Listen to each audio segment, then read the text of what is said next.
Assalamu alaikum, урматтуу Бишкек шаарынын тургундары, кыргызстандыктар. Мына жерге жана Манас Tower чөт деп аттуу эле. Канча жыл болду? Котлован казып бүтүп, котлованга капсула салды эле бул жерге. Мен түшүнбөй калдым, бул жер канча жылдан бери турат э? Чөтө акчасы жок компания келип алган, бошону түшүнбөдүм да, канча жылдан бери турат, билгендер жазып койгулачы. Манас Tower деп ушул жерге айтып аттуу эле, мына магистралды, мына Ала Тоо жанакы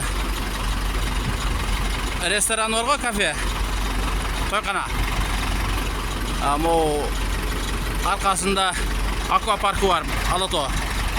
Магистрал менен жанакы каналдын кесилишиндеги Манас Tower чөт турган жер ушул жер беле? Же бул жер уктаттуу. Манас Tower'ден эчтекеси жок го. Товары да жок го, сыртта рекламасы турат бирокчу.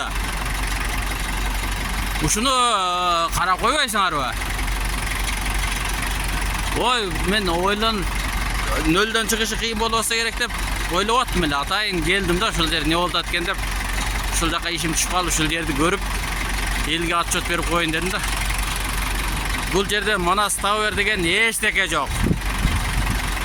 О, сырттагы рекламасын алып салгыла, эгер иш болбосо, булар элден Котлованда иш кылбай туруп азыр сатууда да окшойт квадрат метринчи. Иш жок. Адашып алып ала турган болсоңор, али иш кете элек. Эгерде алып акча төлөп аткандар болсо, иш жылыш жок.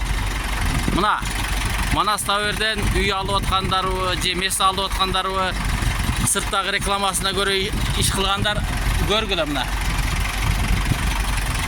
Бирок моолор уже ишти бүтүрүп башкалар ишти кылып атат.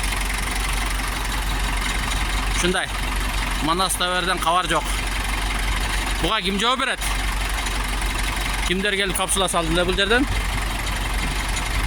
Ой, 45 этаж болот. Ой, андай болот.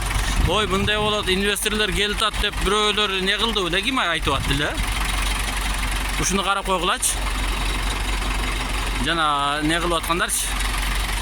Эми эстүү жан түшүндү да ким болгонун.